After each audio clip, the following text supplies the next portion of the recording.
يسعد مساكم جميعا، أهلا وسهلا فيكم زملاء الصحفيين والإعلاميين، جميع الحضور. طبعا أنا راح ألقي كلمة بالنيابة عن الدكتورة سوسن السيد. في ظل ظروف جائحة كورونا تواصل السوسن العالمية نشر رسائل الجمال حول العالم من سلسلة تتويجها التي تتم عبر الأونلاين. تعلن اليوم رسميا فوز الشابة العراقية الآنسة مهرة محمد ملكة جمال السياحة الدولية للعراق العام 2021 بعد تنافس مع أكثر من 15 صبية على الأونلاين. السوسن العالمية تشكر المصمم العالمي وليد عطلة الذي اختار لها أجمل فستان تطل به عبر وسائل الإعلام والتتويج. بدوره سيضع لها الوشاح المصمم العالمي وليد عطلة. تفضل. كل الشكر لمن صمم الوشاح سيد حسين القاضي صاحب شركة ذا 11 ايفنت. شكرا كتير حسين.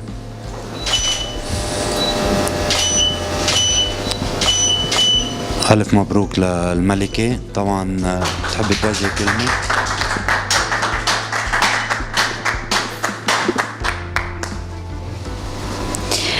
طبعا الشكر، حابة اليوم أشكر الأستاذة سوسن الدكتورة، وسعادتي اليوم ما تنوصف باللقب العالمي. وحابة أشكر طبعا الأستاذ علي عجمي والمصمم العالمي الأستاذ وليد عطلة. طبعا إن شاء الله القادم راح يكون أفضل، وهذه رسالة طبعا أنا حابة أوجهها للسياحة والقادم أفضل طبعا. وعندي إيفنت راح يكون بأربيل قريبا، وحابة أشكر أصدقائي فهد المحيسن الشاعر وصديقتي العزيزة علي لولو، وطبعا حابة أشكر كل الموجودين. مساء الخير. اليوم توجت الملكة السياحة مهرة محمد بعد تنافس صار كبير بينه وبين ملكات غيرها، فاخترناها هي لجدارتها ولثقتها بنفسها ولحضورها الحلو ولجمالها كتير حلو. طبعا صممت هذا الفستان خصيصا لها لحتى تطلع بالصورة اللي لازم تطلع فيها. نحن بنتشكر كل الصحافة الموجودة، ولازم نشكر على راسهم كمان سوسن السيد يلي هي قامت بانتخابها كملكة جمال السياحة. نتشكر أستاذ علي بكل المجهودات اللي قام فيها، وأستاذ أسامة ألفا كمان ومجهوده الكبير، وبقناة فوشيا وبكل الصحافة وبكل الموجودين معنا. طبعا ألف مبروك لإلك، وإن شاء الله منشوف أكثر نجاحات لإلك، ونحن أملنا فيك كتير كبير، ولازم كمان نشوف أشياء وبصمتك تكون ظاهرة.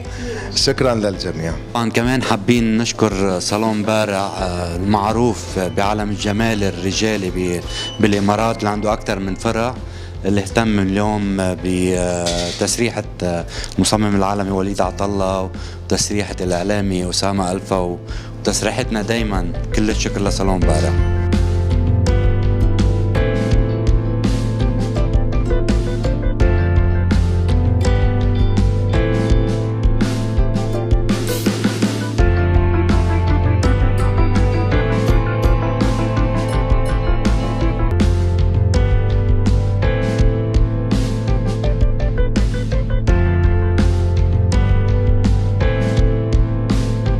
مهرة محمد، ألف مبروك اختيارك وانتخابك ملكة جمال السياحة العراق 2021.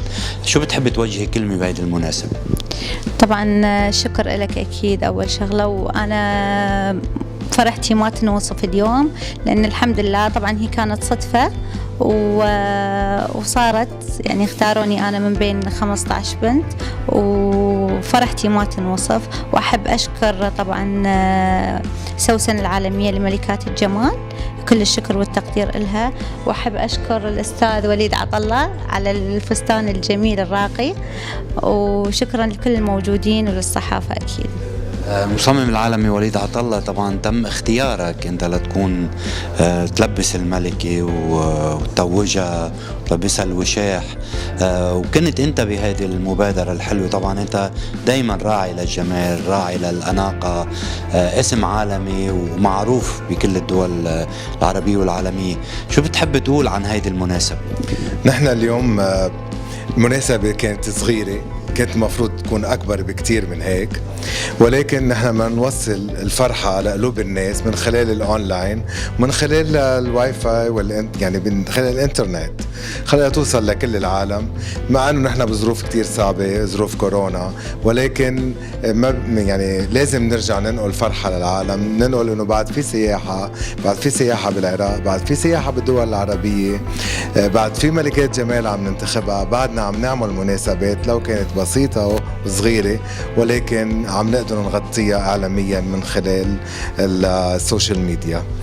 طبعا سوسن سيد نتشكرها ونتشكر اهتمامها الكبير لهالملكة الجمال اللي عم تنتخبهم، ونحن بدورنا كنا معتمدين على الشخصية، على الثقة بالنفس، على الحضور، واخترناها من بين 15 بنت متنافسة على هذا الأساس، على أساس أنه ننقل الصورة الحلوة لبلدها للعراق، وهي تقدر تنقلها للعالم العربي وللعالم الأجنبي، وتوصل هاي الرسالة وتقول لهم نحن موجودين بعدنا مع كل ظروف الحرب، نحن هون وعنا سياحة وكتير بلدنا حلوة.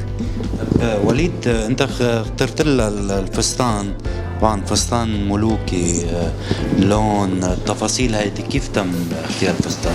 للحقيقة بظرف 4 أو 5 أيام كان لازم نتوجها لمهرة محمد بفستان يناسب شو اسمه. إذا بتنتبه الفستان في معتمد على الورود، الورود هو جمال وسياحة وبيعطوك الفرح، عرفت كيف؟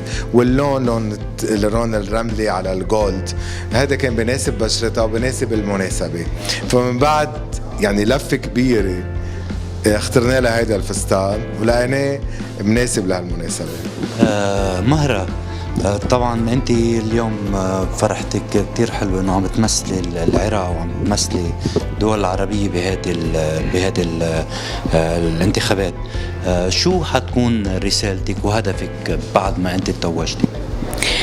طبعا حابة أني أبين للعالم العربي، أوصل رسالة أن بلدي العراق بلد جميل رغم الحرب اللي صارت فيه قبل، بس حاليا إن شاء الله في أماكن حلوة وراح تكون في أماكن أحلى، أنا متأكدة من هالشي. فإن شاء الله أنا حابة أوصل هذه الرسالة. طبعا يعني اكيد طبعا العراق حضاره وتاريخ وفي اشي، طبعا رغم كل الدمار والحرب اللي صارت اكيد بده يرجع العراق وبترجع السياحه، وانت حتنقلي هيدي الصوره عن الاماكن اللي في ناس كتير انه ما بتعرفها. نعم صح.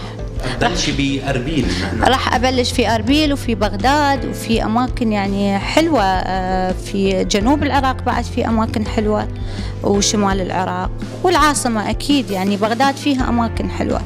طيب، بتحس يعني اختيار حدا لملكة جمال أو كذا غير مواصفات الجمال والحضور، خصوصا إلى عليها بالسياحة، عشو الارتكاز أو شو يعني اللي بده يكون عندك العناصر الأساسية لهذا الشيء؟ أكيد الحضور والثقة بالنفس والثقافة السياحية أكيد. طيب، نحن بنشوف هلا مثلا عادة بصير مثلا انتخابات لملكات جمال، بيكون عندهم مثلا بعدين طموح مثلا ممكن يدخلوا بالإعلام أو التمثيل أو شيء. هل عندك هذا الطموح؟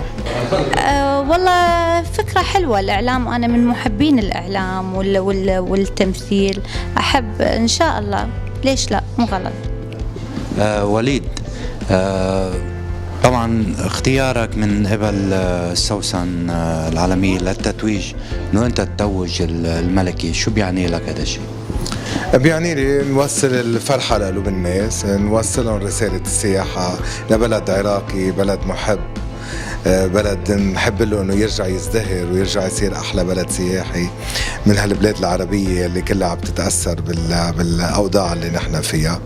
هيدا اللي كانت رسالتي إنه نوصلها. طيب كلمة أخيرة بمناسبة تتويجك. طبعا أحب أشكر كل الموجودين، وأشكر مؤسسة سوسن العالمية لملكات الجمال أنهم أعطوني اللقب الحمد لله، وشكرا لكل الموجودين، وشكرا للأستاذ طبعا وليد عطلة على الفستان الجميل، وأشكر كل أصدقائي فهد المحسن لولو، وطبعا الشكر لك علي عجمي. جدا جدا أنا ممنونة منك، وشكرا للموجودين. تستاهلي كل خير. مشكور. طبعا الانفلونسر الكويتي فهد المحاسني، شو بتحب توجه لها كلمة اليوم لمهرة محمد لفوزها بلقب ملكة جمال السياحة؟ أول شيء يعطيكم العافية على هذا الإيفنت الطيب، ومهرة مو غريبة عليها، تستاهل اللقب، لكن والشكر موصول لك أيضا على هذه الدعوة الكريمة. بس أنا كذي غرت صراحة، والله غرت أنا نبي نفس المسابقة هذه الكويت. بدنا ندخلك بمسابقة بالكويت. نعم بالكويت. شوف اليوم شيء حلو، يعني اليوم لما نشوف أوجه السياحة في العراق وسفيرتها مهرة، بالعكس يعني حتى الواحد العالم اللي يعرف العراق كاسم ما يدري عن تفاصيلها وعلى السياحة بشكل عام. اليوم صار السوشيال ميديا هي الرابط بين العالم، التواصل، تستاهل. وانا غرت منها واقولها، يعني انا غرت منك الصراحه. ممكن يكون في هيك انتخاب يعني كرجل او تشارك مثلا بهيك؟ استاذ علي انا قلت لك انا صديق الطياره، انت وين ما توديني انا راح اصير سفير. بتحب السياحه وعندك جولات سياحيه؟ اي طبعا، من فضل الله فريت اكثر من 82 دوله حول العالم الحمد لله. انت بدك لقب ملك جمال السياحة، ملك الطيارة. يعطيكم العافية ومشكورين، وما قصرتوا على هذا الحفل الكريم. شكرا لك. شكرا.